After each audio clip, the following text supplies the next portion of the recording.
The Torah describes the odyssey of Avram Avinu, his journey to Eretz Yisrael. Avram Avinu is accompanied by Lot, but the language of the text of the Torah is fascinating as we notice Lot and his evolution. Initially, the beginning of Lecha, the Torah says, "Vayelech Avram kasher divrei elav Hashem." Avram carries out the tzivui Hashem. Vayelech ito Lot. That language that Lot accompanied him indicates that Lot was totally subservient to Avram Avinu. In pasuk Hey, the Torah continues. Vayikach Avram mesora yishto v'yes Lot ben achiv. Notice the change of language. Heretofore, the Torah's language was Vayelech ito Lot. Lot is kafuf to Avram Avinu. In this pasuk, Avram Avinu takes Sarai v'yes Lot ben achiv. Lot seems to be emerging as an independent, autonomous kind of persona. A bit later, the Torah tells us the story of the Rav, of the famine, and then, after that story is completed, in the beginning of Perek Yud Gimel, Vayal Abram Mitzrayim, Abram ascends from Egypt. Who? V'ishto, he and his wife, V'chol asher lo, all their possessions, Belot imo hanegba. This is the third time the Torah has utilized and described Lot, but now Lot, of course, is being described as Belot imo. No longer, as the Torah began, Vayelech ito Lot, subservient. No longer Vayikach Avram mesora yishto v'es Lot ben achiv, Avram Avinu being the initiator, the one who was the prime mover, directing traffic. Now the Torah says, Vayal Avram Mitzrayim. There are three personalities. He, his wife, Belot imo and Egba. Lot has, shall we say, taken on an indigenous, autonomous kind of stance. The fourth time the Torah uses the expression, Perek Yud Gimel pasuk Hey. Begam Lot haholech es Avram hayatzonu v'okav v'olim. Lot, who accompanies Avram, no longer is Lot subservient. No longer is Lot described as simply someone who comes as part of his entourage. No longer is Lot just simply imo, but rather they are equals, as he sees himself. And the Torah describes he was also someone with means.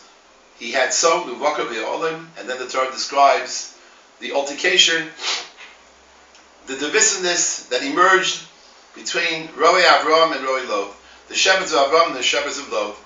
And the Torah stresses the reason for this divisiveness, the reason for the gap that emerged, because of a totally different worldview in terms of values. The values of Avram Avinu are the values of kasher divrei elav Hashem.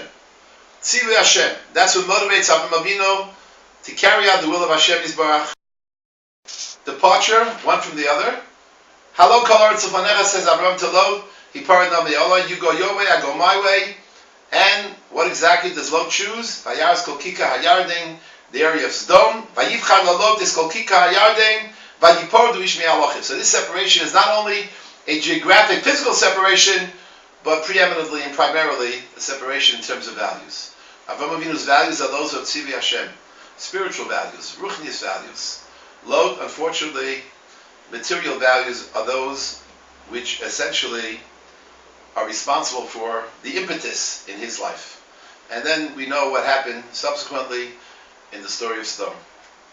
We have two personalities, Lot and Avram. Lot initially was in the ambience of Avram Avinu, and unquestionably was misbasem. Anyone who's in the ambience of great Talmidei Chachamim, great Gedolei Yisrael, will unquestionably be absorbed from their environment osmotically. Lot did so. However, he did not stay sufficiently in that kind of environment. He left it a bit prematurely, and as a result we find a number of episodes that the Torah describes that more or less indicate this diminution on the part of Lot, this denouement on the part of Lot, because he did not yet fully absorb the spiritual kedusha, the environment of Avram Avinu that was suffused with Tzivui Hashem. From here we see a very significant lesson. If one wants to grow in Avodas Hashem, one way to do it, as the Rambam writes, and as the pasuk says in Chumash, Uvol Sidbak, one has to connect to Hashem Yisbarach. Is it possible to connect to Hashem Yisbarach? Ask Chazal, when the Rebbeinu Shalom is Eish, is fire? The answer is connect to Talmidei Chachamim, connect to Gedolei Yisrael, They themselves, the Eish HaTorah, is their very persona. They embody the Eish HaTorah. The closer one gets to Eish, even though Eish can also be an agent that can sometimes burn the Shalom, but one, at the same time, if one is extremely careful and one scrutinizes the behavior of Gedolei Yisrael and great Talmidei Chachamim, one can actually bask in their warmth, bask in their light, and as a result, come closer to Hashem Yisbarach. Halavai, we should connect to Talmidei Chachamim, to Yeshivas.